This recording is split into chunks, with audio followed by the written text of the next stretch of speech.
오늘날 많은 현대인들이 운전할 때 이 내비게이션이 목자가 된 것 같습니다. 그래서 내비는 나의 목자시니 내가 찾아가지 못할 곳이 없노라, 이렇게 고백하는 세상이 된 것 같아요. 그래서 누군가 이런 말도 하더라고요.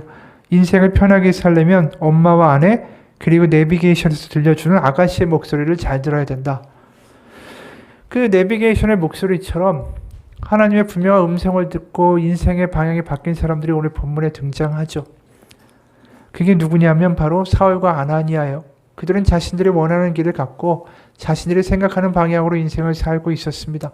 근데 갑자기 주의 음성이 개입이 되죠. 그리고 그때부터 인생이 전혀 예상치 않은 길로 가게 됩니다. 먼저 이 사울이라는 사람에 대해서 이야기하면 우리가 익히 알고 있는 것처럼 이 사람은 굉장히 기독교인을 핍박하던 사람이었죠. 나중에 사도 바울이 되지만 사울로 살았을 때는 굉장히 기독교인들을 핍박하는 데 열심이었어요. 그 이유는 분명합니다. 왜냐하면 그 당시에 그 유대 땅을 다스리고 있던 로마와 헤롯 일가, 이 이방인들의 통치를 종식시킬 수 있는 유일한 길은 율법을 잘 지켜서 다시 그들이 하나님의 온전한 백성이 되는 것뿐이다 라고 믿은 거죠. 다시 말해서 율법을 잘 지키는 그들이 된다면 하나님은 마음을 돌이키셔서 그곳에 이민족의 통치를 끝내시고 하나님의 나라, 하나님의 샬롬의 왕국을 세울 것이다. 그것을 믿어 의심치 않았습니다. 근데 갑자기 예수를 따르는 무리들, 자기가 볼 때는 이단들이죠. 이들이 나타나서 율법을 지키는 모든 행위들을 다 거부하는 일들이 벌어진 거예요. 그러니까 자신이 생각하는 미래를 완전히 회방 놓고 있는 거죠. 그러니까 자기 딴에는 민족의 미래를 위해서 이 기독교인들, 이단들을 어떻게든 다 발본색원하겠다 열심을 낸 것입니다. 그래서 다메섹에 있는 이 기독교인들을 축포해서 이제 예루살렘으로 끌고 오겠다라고 가다가 그 길에서 예수님을 오늘 만나게 되는 거죠. 그 장면이 3절에서 9절입니다. 사울이 길을 가다가 다메섹에 가까이 이르더니 호련히 하늘로부터 빛이 그를 둘러 비추는지라 땅에 엎드려져 들음에 소리가 있어 이르시되 사울아 사울아 네가 어찌하여 나를 박해하느냐 하시거늘 대답하되 주여 누구시니까 이르시되 나는 네가 박해하는 예수라 너니 일어나 시내로 들어가라 네가 행할 것을 내게 이를 자가 있느니라 하시니 같이 가던 사람들은 소리만 듣고 아무도 보지 못하여 말을 못하고 서 있더라. 사울이 땅에서 일어나 눈을 떴으나 아무것도 보지 못하고 사람의 손에 끌려 다메섹으로 들어가서 사흘 동안 보지 못하고 먹지도 마시지도 아니하니라. 예수님이 갑자기 그 다메섹으로 가는 길에서 나타나신 이후에 사울은 영문도 모른 채 눈뜬 장님이 됩니다. 보지도 못하고 그러다 보니까 예수님이 말씀하신 대로 누군가가 자기에게 나타나서 자신이 앞으로 해야 할 일을 알려주는 것을 기다리는 신세가 돼요. 그러니까 주님의 음성을 듣고 주님을 만난 다음에 자신의 인생이 완전히 그 길이 완전히 바뀌어버린 이 첫 번째 사례가 바로 이 사울이라는 거죠. 두 번째 사람은 또 등장합니다. 그건 누구냐면 아나니아예요. 주님이 환상 중에 아나니아야 라고 나타나세요. 이 아나니아가 얼마나 놀랐겠습니까? 예수님이 갑자기 자신의 환상 가운데 나타나시고 자신의 이름을 부르시는 순간에 뭔가 대단한 미래에 대한 예언을 하시거나 대단한 것을 말씀해 주실 거라고 기대했을지 누가 알겠습니까? 그런데 갑자기 하시는 말씀은 당황스러웠죠. 뭐냐 하면 사울을 찾아가라는 거예요. 11, 12절입니다. 주께서 이르시되 일어나 직가라 하는 거리로 가서 유다의 집에서 5사람 사울이라는 사람을 찾으라. 그가 기도하는 중이니라. 그가 아나니아라 하는 사람이 들어와서 자기에게 안수하여 다시 보게 하는 것을 보았느니라 하시거늘. 사울이 사실 기독교인을 핍박하기로 너무나도 유명한 사람이고 다메섹에 온 이유도 뻔히다 하는데 그에게 가라고 하니까 이 아나니아가 너무 당황스럽죠. 게다가 더 황당한 건 뭐냐 하면 주님께서 자신의 의견을 묻지도 않으셨다라는 거예요. 일방적으로 이미 내가 사울에게 네가 나타나서 안수할 것까지 내가 환상으로 이미 다 보여주었다라고 말씀하신다라는 거죠. 다른 말로 이야기하면 아나니아에게는 선택의 여지도 없다라는 겁니다. 만약에 예수님이 만약 네가 거기에 사울에게 간다고 하면 내가 사울에게 환상으로 미리 알려주겠다. 이렇게 말씀하실 수도 있는 거 아니에요? 그런데 아나니아에게는 어떠한 선택권도 없이 그냥 단호하게 말씀해 버리세요. 그러니까 아나니아가 여기서부터 약간 마음에 이 항변이 생기는 거죠. 처음에 예수님이 아나니아야 부르실 때는 이렇게 대답했었습니다. 10절에요. 아나니아야 하시거늘 대답하되 주여 내가 여기 있나이다. 아주 공손하죠. 여기 주여 내가 여기 있나이다 라는 표현은 아주 전형적인 성경의 표현이에요. 구약에서는 히넨이라고 불리우는 히브리어인데 종이 모든 걸 준비하고 대기하고 있다가 주인이 이름을 부르면 곧바로 막 뛰어가서 네, 모든 게 준비되어 있으니까 하문, 분부만 하십시오. 이런 것을 가리키는 표현이 이 히넨이 내가 여기 있습니다 라는 모습이에요. 근데 갔더니 지금 너무나도 황당한 이야기를 하시는 거죠. 실제로 창세기 22장에도 이런 일들이 벌어집니다. 아브라함이 하나님이 자기를 부르시니까 바로 이렇게 대답해요. 오늘 아나니아가 대답하듯이 아브라함아 하시니 그가 이르되 내가 여기 있나이다.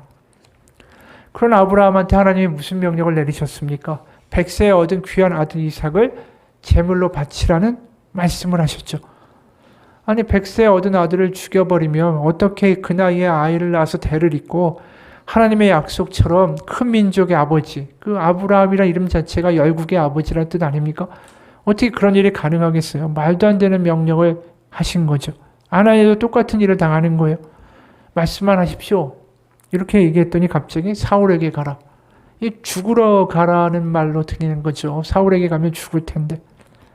그러니까 13, 14절에 항변을 하는 태도로 바뀌는 겁니다. 아나니아가 대답하되 주여 이 사람에 대하여 내가 여러 사람에게서 듣사온 즉 그가 예루살렘에서 주의 성도에게 적지 않은 해를 끼쳤다 하더니 여기서도 주의 이름을 부르는 모든 사람을 결박할 권한을 대제사장들에게서 받았나이다 하거늘. 이 사울에게 가면은 이 죽는 거라는 걸 다시 한번 이야기하는 거죠. 갈 수 없다라는 이야기입니다. 물론 아나니아도 하나님의 모든 걸 아시고도 이런 말씀하신다라는 것을 모를 리가 없겠죠. 하지만 납득이 안 되는 겁니다. 아나니아는 사실 사울에게 있어서는 아주 사악함 그 자체였기 때문이죠. 아마 그 당시 주기도문을 다 매일 수시로 기도했던 제자들에게는 아마 우리를 시험에 빠지지 않게 하시고 악에서 구하소서 할 때 그 악과 시험 자체가 바로 사울이었던 거죠. 우리도 마찬가지예요. 하나님이 우리에게 뭔가를 하라고 하시고 말씀하시고 행하라고 하실 때 우리가 납득이 안 되는 일들을 당할 때가 있습니다. 우리 수준에서는 당연히 이해가 안 가죠. 우리가 전체 큰 그림을 볼 수 있는 게 아니니까요. 애굽을 탈출하고 가나안으로 이스라엘 민족에게 가라고 말씀하시지 않습니까? 막상 출애굽을 하고 나니까 무슨 일이 벌어집니까? 앞에는 홍해바다가 딱 있고 뒤에는 추격해오는 애굽 군대가 있어요.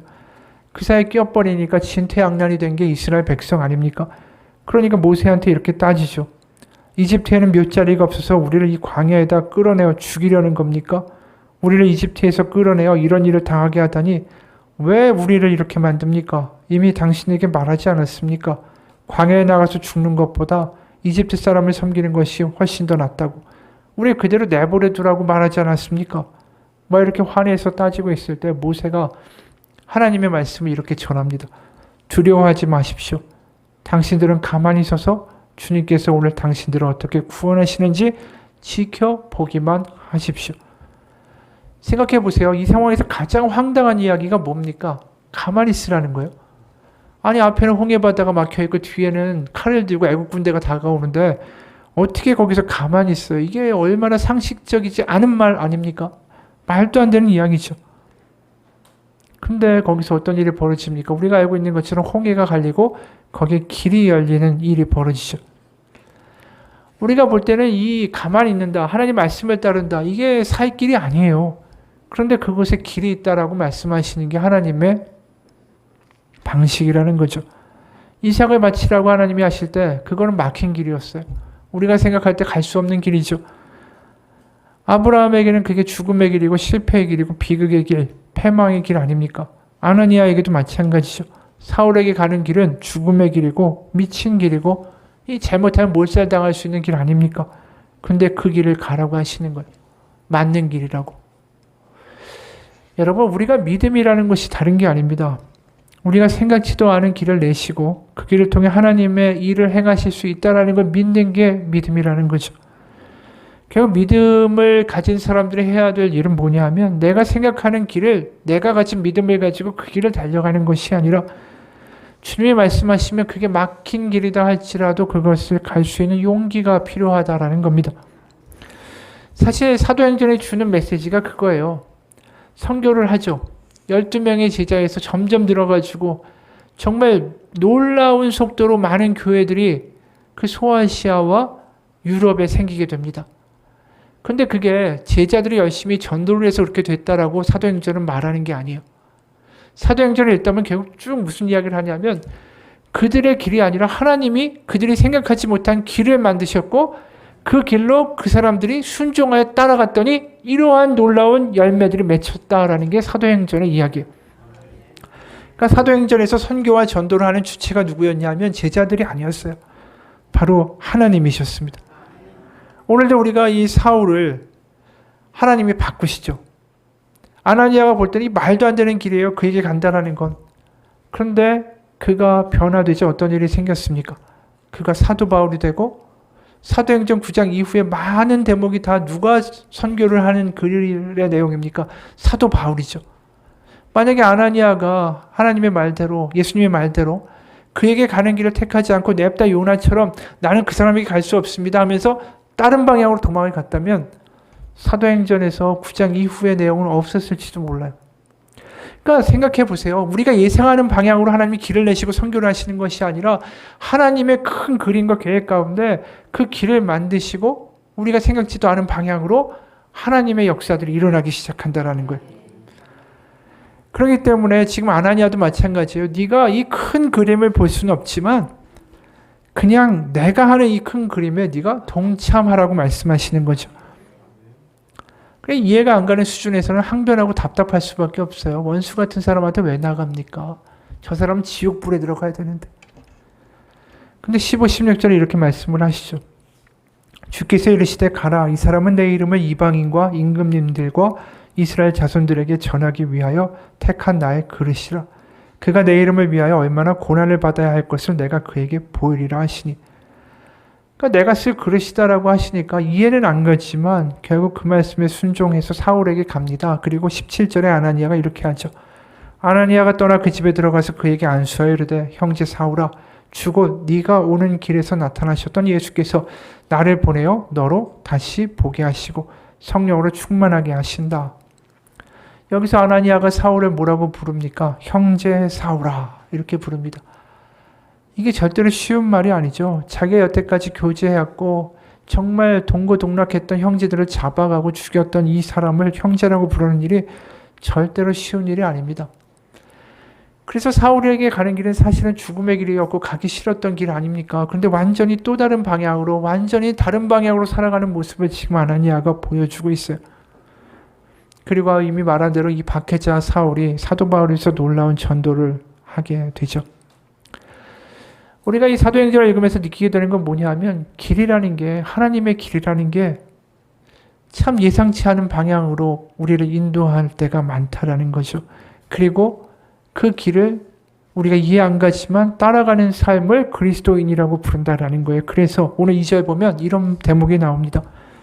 다메섹 여러 회당에 가져갈 공물을 청하니 이는 만일 그 도를 따르는 사람을 만나면 남녀를 막론하고 결박하여 예루살렘으로 잡아오려 함이라. 예수님을 믿는 성도들은 뭐라고 얘기하냐면 그 도를 따르는 사람들이라고 말합니다. 이 도라는 단어가 헬라어로 보면 호도스라는 단어예요. 호도스는 뭐냐 하면 길이란 뜻이에요. 길. 다시 말해서 예수님을 믿는 사람들은 예수님의 길을 따르는 사람들이다. 그래서 자신의 계획과 자신의 뜻과 자신이 보기에 지혜롭고 보기에 좋고 아름다운 길을 선택하는 것이 아니라 주님이 말씀하시는 그 길을 때로는 고난의 길을 가는 사람들, 그 사람들이 그리스도인이다라고 말하고 있는 거죠. 사도행전의 결국 주제는 뭐냐면 자신들이 아는 길이 아니라 그리스도가 인도하는 길, 예상치 않은 길들을 따라가는 사람들의 이야기. 그게 사도행전이에요. 우리도 마찬가지입니다. 우리가 주님을 믿습니다라고 이야기할 때 많은 경우에 어떤 것을 우리 마음 가운데 품고 기도합니까? 내가 이미 계획해 놓은 길, 내가 보기에 좋은 길, 나의 삶에 지금까지 살아왔으면서 별 문제 없었던 이 길을 계속 순탄하고 형통하고 문제없이 갈 수 있게 해달라고 기도하는 게 우리가 믿는다라고 말할 때의 대부분의 내용이에요. 근데 주님을 믿는다라는 건 때로 모험입니다. 주님의 말씀을 듣고 내가 그 말씀대로 살아보겠다고 하다 보면은 이 예상치 않은 일들도 벌어지고, 생각해 보세요. 아나니아처럼 원수 같은 사울에게 나아가는 것이나 우리가 원수를 사랑해라 이런 이야기를 듣고 한번 하나님 말씀대로 그 길을 따라가 보겠다고 할 때 우리가 부딪히는 문제들이나 다 마찬가지예요. 낯선 길을 선택하는 거죠. 말씀은 항상 우리 가운데 익숙한 길이 아니라 낯선 길을 제시하기 때문이에요. 송솔라무라는 음악 선교사가 있습니다. 줄리아드 음대를 나오고 플루스로 선교 여행을 다니는 분인데 이분이 이런 간증을 합니다. 일본에 있을 때 예전 매니지먼트 회사 한 곳에서 전화가 왔다. 오랜만에 큰일이 들어왔다는 것이다. 여수 엑스포 일본관에서 연주할 수가 있겠어요? 날짜를 물어보니까 이미 일본 작은 교회에서의 스케줄이 잡혀 있었다. 그날은 일본에 연주가 잡혀 있어서 곤란할 것 같은데요. 전화 끊지 말고 제 얘기를 좀 잘 들어보세요. 집사님 일본에 대한 마음, 열정이 있잖아요. 예, 있죠. 이거 정말 큰일이고요. 큰 기회가 될 수 있어요. 내용을 들어보니까 일본관을 주관하는 진행팀의 제일 높은 사람이 이 드라마 팬인 것을 알고 돈은 원하는 대로 줄 테니까 나를 데려오라고 했다는 것이다. 또 세계적인 명품 브랜드인 루비통의 대표도 그곳에 온다고 했다. 그래서 나는 스케줄을 조정할 수 있는지 알아보겠다라고 이야기하며 전화를 끊었다. 그래서 예정되어 있던 히로시마에 전화를 걸어서 양해를 구했다. 히로시마 에이메 오카야마에서 연주는 정말 작은 인원들이 모이고 이번에도 내 자비로 가는 것이기에 얼마든지 조절이 가능하다고 생각했다. 그래서 전화를 했는데 이미 포스터도 붙이고 광고 전단도 다 돌렸다고 했다. 나는 상황을 설명했다. 교회에서는 섭섭하지만 충분히 이해한다라고 말했다. 나는 곧장 연락을 해서 여수 엑스포 스케줄이 가능하다라고 이야기했다. 그런데 스케줄을 조절한 다음에 찻집에서 아내와 커피를 마시는데 뭔가 계속 마음이 찜찜했다. 마음에 부드럽게 들리던 주님의 음성도 들리지 않고 아무 느낌이 나지 않는 거다. 내가 바보 같은 짓을 했구나. 그래서 다시 일본에 전화했다. 그냥 히로시마 스케줄 할 겁니다.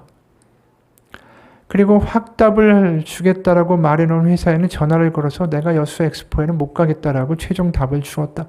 그리고 일본에 갔다.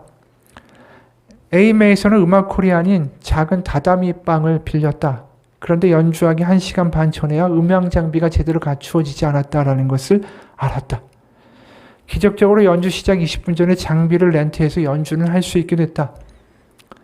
그곳에는 수녀님 2분과 팔 하나가 없는 할머니와 젊은 청년들과 술 기운이 있는 것 같은 아저씨, 그렇게 30명 정도가 내 연주를 들었다. 나는 생각했다. 내가 만약 여기 있지 않았다면 레드카펫이 있고 여수 앞바다가 보이는 곳에서 멋진 양복을 입은 루비통 사장님이 내 연주를 듣고 있진 않았을까. 그런데 지금 자비로 와서 고작 30명이 모인 이 조그만 다다미 방에 조그만 스피커 하나 갖다 놓고 뭐 하는 걸까. 그런데 연주가 시작되고 앞에 앉은 몇 명이 눈시울을 붉혔다. 한쪽 팔이 없는 할머니 한 분이 계셨는데 평소 집 밖으로는 잘 안 나온다고 했다. 그런데 예수님을 믿는 손녀의 권유로 딸과 함께 와서 그곳에서 예수님을 영접했다. 할머니가 어린아이처럼 나와 사진을 찍는 모습에 감동한 소녀는 다다미 방 창고에 들어가서 울고 있었다. 그러면서 엄마 할머니가 동시에 예수님을 영접하리라고는 생각도 못했다라고 말했다. 대학생으로 보이는 한 여자분은 타카마스에 있는 80개의 절을 순례하고 있다고 했다. 일본인들은 그렇게 하면 극락에 갈 수 있다라고 믿는다. 근데 우연히 광고지를 보고 내 연주에 와서 예수님을 구주로 영접했다. 순간 내가 왜 그곳에 있는지 알게 되었다. 루비통 가방 중에 제일 값나가는 것이 얼마인지는 모르나 한 가지 확실한 건 하나님께서 독생자 예수 그리스도를 십자가에 못 박히게 하시며 사신 우리의 값보다는 비싸지 않다라는 거다. 여러분, 이분의 글을 읽으면서 그런 생각을 했습니다. 믿음의 길이라는 게 우리의 생각과는 다를 수 있다는 거죠. 그리고 우리가 생각지도 않은 곳으로 하나님의 말씀을 따라갔을 때 그곳에서 하나님의 역사 그리고 예수님을 만날 수 있다는 거죠. 우리가 항상 많이 하는 실수가 뭔지 아십니까? 내가 변하지 않는 삶 속에서, 내가 그냥 행복한 삶 속에서 항상 내 삶으로 예수님이 와서 내가 필요할 때마다 나를 도와주고 보호해 주기를 믿는다라는 거예요. 내 형통한 삶이 흔들리기 시작하면 예수님을 바로 원망하죠. 하지만 예수님이 원하는 길을 갈 생각은 전혀 안 한다라는 거예요. 여러분, 오늘 사울과 아나니아가 예수님을 만난 곳이 다 낯선 길입니다. 그리고 낯선 예수님을 만났어요. 사울이 다메섹으로 가면서 예수님을 만날 거라고나 생각이나 했겠습니까? 그리고 예수님이 그에게 나타나실 때 근사하고 멋진 모습도 아니었어요. 뭐라고 하십니까? 네가 어찌하여 나를 박해하느냐? 박해당하는 낯선 모습으로 예수님이 등장하세요. 아나니아도 마찬가지예요. 예수님이 가라고 하는 그 예수님의 길이 평안의 길이고 자기가 볼 땐 좋은 길입니까? 아니죠. 죽음의 길이에요. 그 길을 가라. 그게 나의 길이다. 게다가 사울과 함께 하시는 예수님 상상이나 갑니까? 이 낯선 곳에서 정말 자기가 예상치도 않은 예수님의 모습을 만날 때 그때부터 뭔가 새로운 일들이 다 벌어지고 있었다라는 거예요. 여러분, 우리가 너무나도 예수님이 때로는 익숙하죠. 익숙하다라는 게 나쁜 건 아닙니다. 하지만 때로는 우리가 예수님이 낯선 곳에서 낯선 모습으로 만날 수 있다라는 게 그게 우리 가운데 필요한 거예요. 왜냐하면 우리가 예수님을 먼저 그 사역을 한번 살펴보면 예수님이 그 땅 유대 땅에 오셨을 때 모든 사람들이 정말 익숙하고 정말 너무 친숙하고 받아들이기 좋은 메시아였을까요? 전혀 안 그랬어요. 그 당시에 바리새인이나 서기관들이 율법에 정통했는데 그 사람들이 볼 때 메시아라고 등장한 예수님은 너무나도 낯선 사람이었어요. 파격적인 사람이었죠. 병자들은 분명히 죄가 있어서 손을 대면 안 되는데 부정한 자인데 그 문둥병에다가 손을 대지 않나? 율법을 지키지도 못하는 자들을 의롭다라고 하지 않나? 안식일에 병을 고치지 않나? 오죽하면 예수님을 비방하던 자들이 이렇게 얘기합니다. 마태복음 11장 19절이에요. 인자는 와서 먹고 마시매 말하기를 보라 먹기를 탐하고 포도주를 즐기는 사람이요 세리와 죄인의 친구로다. 이 이야기를 왜 하겠습니까? 인자, 즉 메시아라고 불리우는 작자가 와서 하는 게 먹기를 탐하고 포도주를 즐기고 자신들의 볼 때는 그 기대와 기준에 전혀 적합하지 않은 낯선이고 한심한 인물이다. 이렇게 조롱하는 거 아닙니까? 예수님이 그 당시 세상에 볼 때는 너무나도 파격적이고 낯선 메시아였어요. 그것뿐 아닙니다. 예수님이 제자들에게 여러 번 이야기하시잖아요. 내가 많은 고난을 받고 죽어야 되고 부활할 거다. 예수님이 내가 가는 길은 십자가의 길이다라고 말씀하실 때마다 제자들은 이해가 안 가는 거예요. 예수님이 가셔야 할 길은 그 길이 아니라는 거죠. 그러니까 낯선 메시아였고 낯선 길을 가겠다고 계속 이야기하시는 분이에요. 오늘 사도행전에도 마찬가지예요. 사울도 낯선 예수님, 낯선 모습을 만났고 아나니아도 사울과 함께 하시는 낯선 예수님, 또 죽음의 길을 가라고 하는 낯선 길에서 예수님을 만나게 되는 거죠.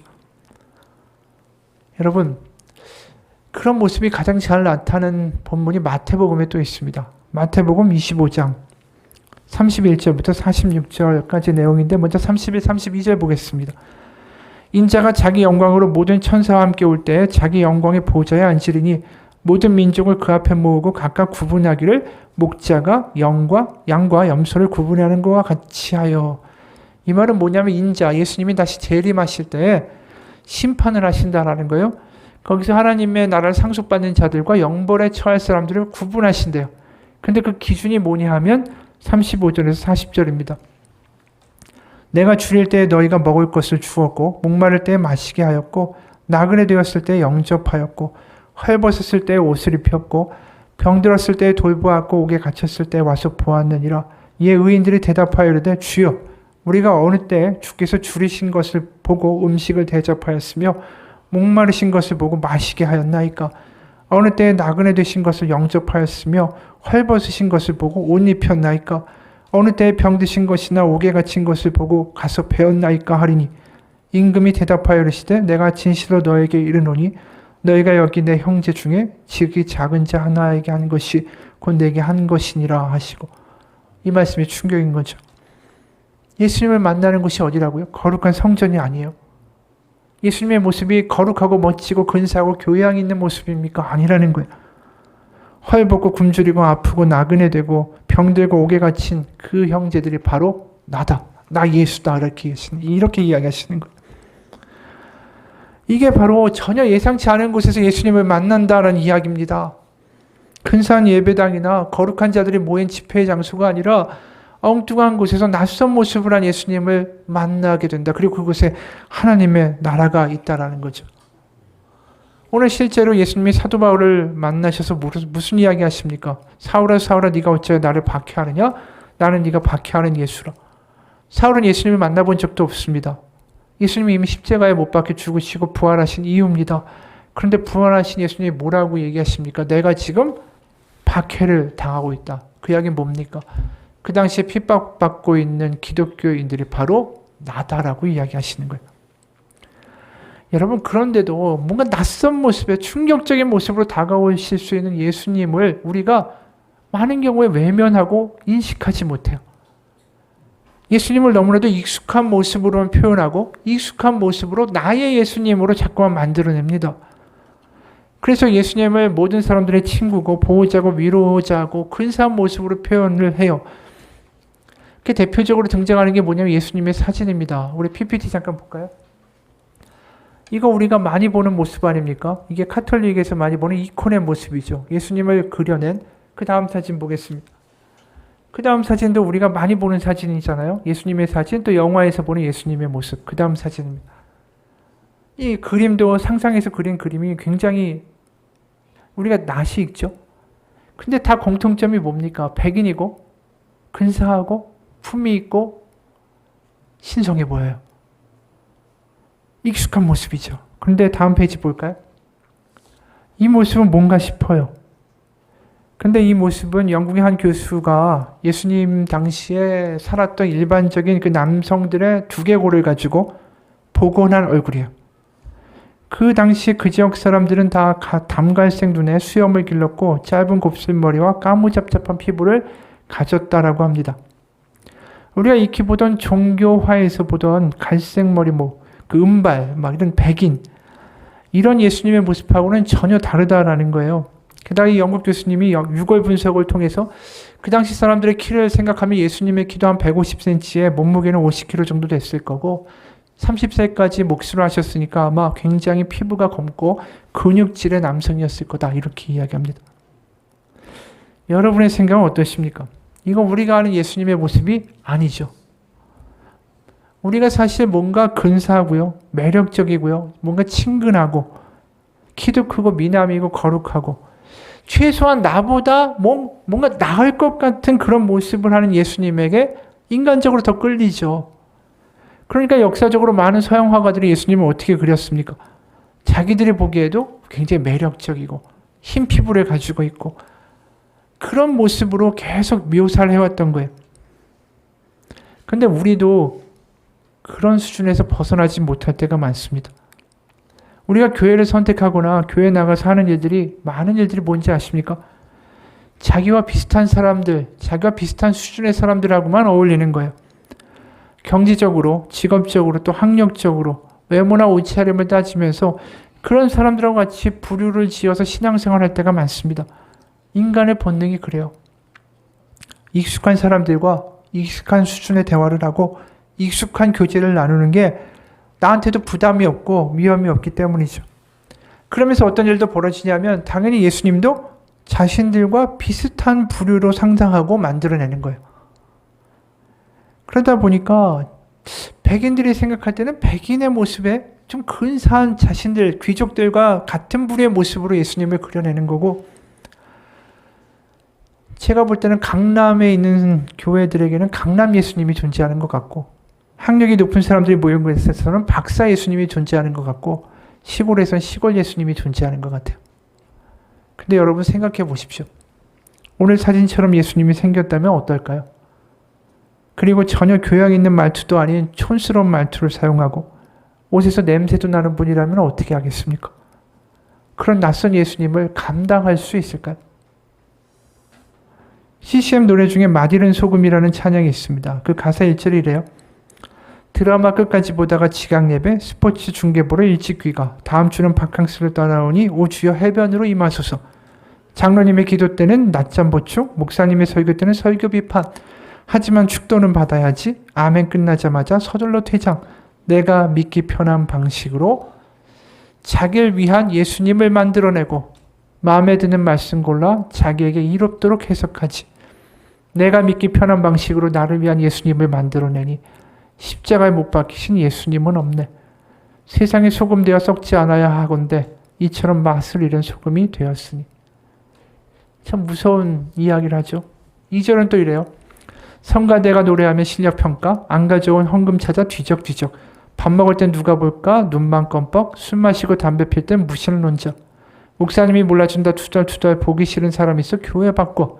그래도 헌금은 꼬박꼬박. 왜냐? 봉사하면 그 대가로 복 받을 테니. 내가 믿기 편한 방식으로 자기를 위한 예수님을 만들어내고 마음에 드는 말씀 골라 자기에게 이롭도록 해석하지. 내가 믿기 편한 방식으로 나를 위한 예수님을 만들어내니 십자가에 못 박히신 예수님은 없네. 이 가사에 해당되는 내용 있지 않습니까? 내가 믿기 편한 방식으로 자기를 위한 예수님을 만들어내고. 진짜 예수님에는 관심이 없어요, 사실. 나 남자친구 같고 나 위로자 돼주고 내 이야기 참 들어주는 어떤 가상의 존재처럼 예수님을 만들어내고 그 예수님을 믿는다라고 하며 살아갈 때가 있다라는 거죠. 예수님을 믿는다라는 것은 내가 만든 예수님을 믿는 게 아닙니다. 낯선 곳에서 내가 익숙치 않은 예수님을 만나는 거고 그분의 길을 따라가다 보면 그곳에서 하나님의 나라를 경험하는 거지, 내가 만든 왕국 가운데 내가 꽉 쥐고 앉아있다가 내 길을, 내 왕국을, 내 이 담벼락을 지켜달라고 내가 만든 가짜 예수와 함께 그렇게 지내는 게 믿음 생활이 아니라는 거예요. 송중기 목사라는 분이 쓴 끝까지 가라는 책이 있어요. 이분이 재정적으로 어려울 때 고시원에서 24시간 총무와 아르바이트를 했습니다. 알듯이 고시원은 학고방 아닙니까? 침대와 책상 있고 아무것도 없는 공간이죠. 거기 있는 사람들이 다 가난하고 고시 준비를 하거나 뭐 이런 사람들 아니겠습니까? 지방에서 올라온 사람들. 이 목사님의 간증이에요. 고시원 사람들은 하나같이 예수님이 절실히 필요한 사람들이었다. 가난하고 심신이 망가지고 빚지고 그래서 고생하고 어둠의 세력에게 억압받고 영적으로 눌려있고, 그러던 중에 유독 만나기 힘들었던 66호에 묵고 있던 사람을 한참 후에는 만나게 됐다. 오랜 대화 후에 그가 물었다. 그런데 도대체 뭐하는 사람이기에 내 이야기를 이렇게 오랫동안 들어주는 거죠? 나는 떠오르는 대로 바로 대답했다. 사랑해서요. 그는 하나님이 이미 전도를 해 두신 영혼이었다. 뜬금없는 내 짧은 말에 하나님이 역사해 주셨다. 사랑해서요. 그 말에 한동안 침묵하던 그가 갑자기 눈물을 흘리면서 말했다. 오가면서 내가 기도하는 모습을 여러 번 봤다고. 처음엔 내가 아픈 줄 알았는데 볼 때마다 웅크리고 중얼거려서 한 번은 엿들었노라고. 그랬더니 내가 고시원 사람들의 이름을 부르며 기도하더란다. 그 후로 새로운 총무가 방마다 방문해서 대화를 하며 전도한다라는 소문을 들었다고 했다. 그래서 평생 교회에 한 번도 가본 적이 없지만 자기 차례가 되기를 오랫동안 기다렸다라고 했다. 그가 눈물을 훔치면서 말했다. 하나님이 정말 계세요? 그러면 저는 뭘 하면 되죠? 나는 한 게 없었다. 단지 그를 위해 몇 주 동안 기도했을 뿐이다. 그를 만나서도 반나절 동안 그의 험난했던 인생 이야기를 들어준 게 전부였다. 그는 하나님이 이미 전도해 두신 영혼이었다. 내가 대답했다. 예수님을 믿으시면 돼요, 형님. 제가 기도해 드릴게요. 우리는 갈매기살을 굽던 그 자리에서 함께 영접 기도를 했다. 그리고 내가 읽던 성경책을 그에게 주었다. 우리는 식사 후에 다시 옥상으로 올라갔다. 그날 밤 매직 고시원 옥상에서는 철야 예배가 진행되었다. 나는 그에게 찬송과 나 같은 죄인 살리심을 가르쳐 주었다. 우리가 찬송을 100번 정도 부르는 동안에 지난 몇 주간 예수님을 영접했던 다른 사람들이 하나둘 옥상으로 올라왔다. 구원받는 자들이 점점 늘어갔다. 하나님은 고시원에도 교회를 세우셨다. 우리는 오가며 서로 반가워했다. 함께 밥을 먹고 성경 말씀을 나누고 기도와 찬양을 드렸다. 고시원 옥상은 예배로 점점 시끄러워졌다. 변화는 눈에 띄었다. 누가 자기 반찬을 먹었냐며 냉장고를 붙들고 서로에게 쌍욕을 하던 누나들이 온순해졌다. 술에 취해 늘 신세 한탄을 하던 재수생이 공부를 다시 시작했다. 밤마다 시끄럽게 주정을 하던 일당 노동자 할아버지가 밤에 조용히 주무셨다. 가출해서 클럽이나 술집에서 이러던 청소년들이 변화되어 집으로 돌아갔다. 예수님 때문에 고시원을 떠나는 사람들이 점차 늘어났다. 한 명씩 떠날 때마다 더 많은 사람들이 믿음의 힘을 얻었다. 새 생명과 새 힘을 얻어 삶의 현장으로 돌아가는 그들의 모습에서 예수님이 보였다. 또 다른 사람들의 변화도 더 빨라졌다. 누구도 그들을 고시원 옥상 예배에 붙잡아 두려고 하지 않았다. 예수님 때문에 모였고 예수님이 계셨던 곳, 그것이 고시원 교회였다.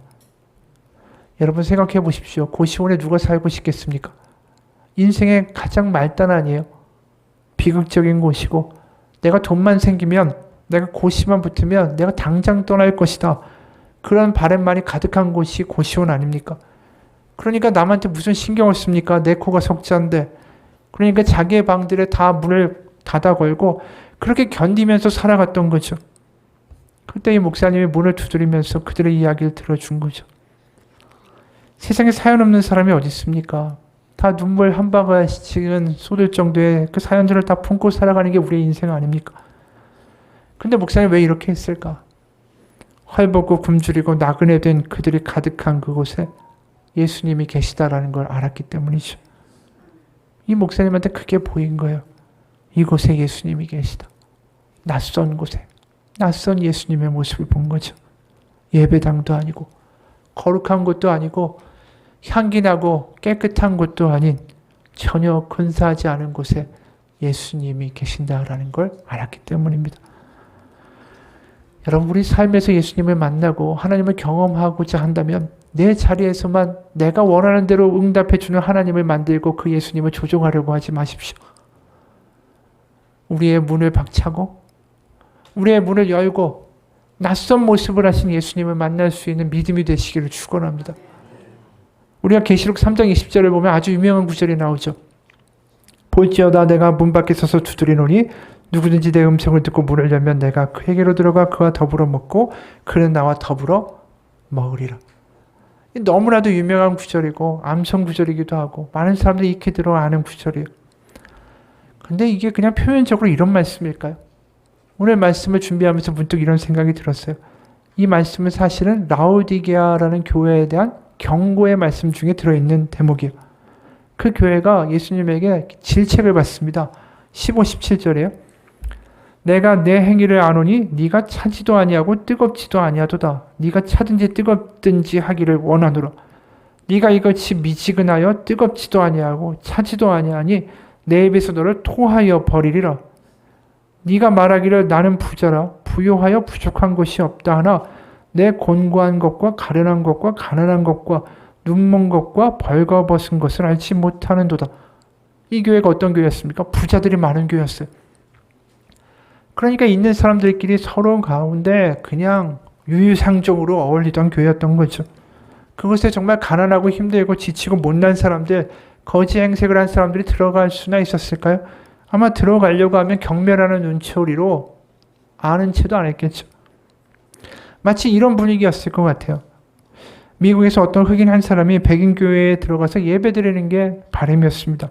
그래서 어느 주일에 흑인이 목욕을 깨끗이 했대요. 제일 좋은 옷을 입고 성경과 찬송을 소중히 들고 그 교회에 들어가려고 했습니다. 당연히 안 받아주죠. 단 한 번만이라도 들어가게 해달라고 했지만 허락을 받을 수가 없었습니다.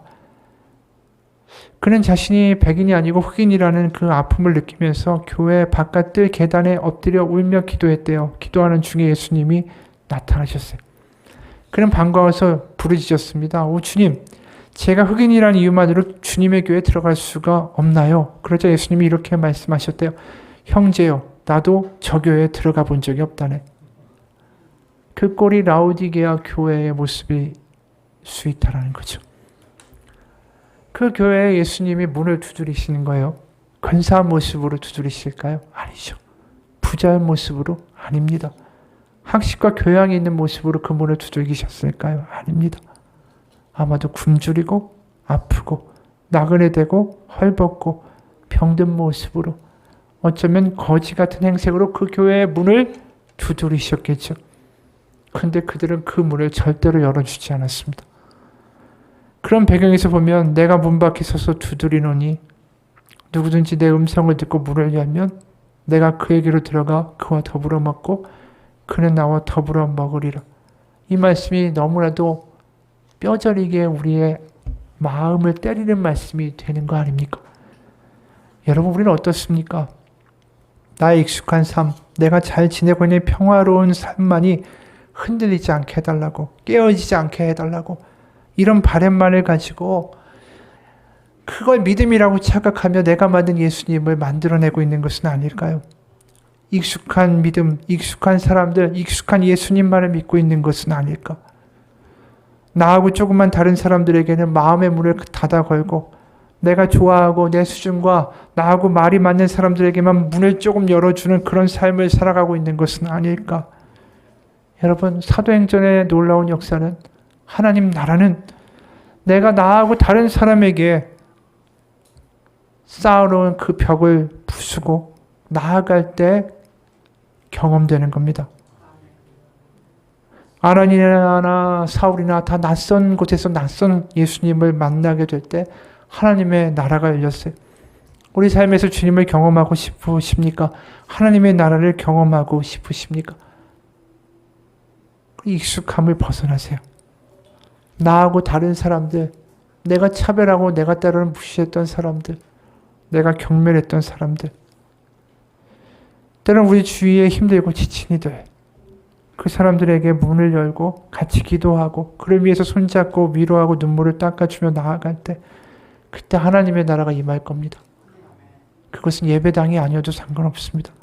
고시원이라도 상관없어요. 고시원에 사는 사람들 냄새 난다고, 욕하는 사람들 나하고 수준 안 맞는다고 우린 그렇게 생각하죠. 아까 그 목사님은 그곳에서 예수님을 발견했습니다. 언제까지 내가 스스로 만든 감옥을 만들어내고 담을 쌓고 그게 감옥인 줄도 모르고 내 스스로 담 안에서 나는 행복하다고 안전하다고 바보처럼 살아갈 겁니까? 내가 문 밖에 서서 두드리노니 누구든지 내 음성을 듣고 문을 열면 내가 그에게로 들어가 그와 더불어 먹고 그는 나와 더불어 먹으리라. 이 말씀이 들리십니까? 우리 주변에 우리의 문을 두드리는 수많은 낯선 모습의 예수님들이 있습니다. 어제도 오늘도 내일도 그렇게 우리의 문을 계속 두드릴 겁니다. 그럴 때 문을 열고 나아가면 그곳에 하나님의 나라가 있어요. 하나님의 나라는 먼 곳에 있는 것이 아닙니다. 믿음으로 그 문을 열어보십시오. 우리가 가는 수련회도 마찬가지예요. 나의 세상만 지키고 나만 편하겠다고 다른 사람과의 대화나 같이 나아가는 것 꺼릴 수 있습니다. 하지만 그때 문을 열고 나아가 보십시오. 나하고 다른 사람들이 있는 게 아니라 그곳에 하나님의 나라가 있습니다. 같이 기도하겠습니다. 하나님, 내가 만든 가짜 예수를 만들어내고 그 예수님과 함께 산다고 좋아하며 그렇게 엉뚱한 믿음으로 살아가는 우리는 아닙니까? 지금도 예수님은 여러 가지 낯선 모습으로 우리의 마음의 문을 두들기시지만 우리는 마음의 문을 여전히 굳게 걸어 닫고 그래도 난 잘 믿는다라고 나의 길을 고집하며 살아가는 모습은 아닌가요? 낯선 곳에서 낯선 예수님을 만날 때 그곳에 하나님의 나라가 임한다라는 사도행전의 이야기처럼 하나님, 우리의 마음의 문을 열고 주변을 위하여 기도하며 주변의 손을 잡아주며 그래서 막힌 담을 무너뜨리는 믿음의 사람들로 살아가는 우리가 되게 도와주옵소서. 예수님 이름 받들어 기도합니다. 아멘. 같이 기도.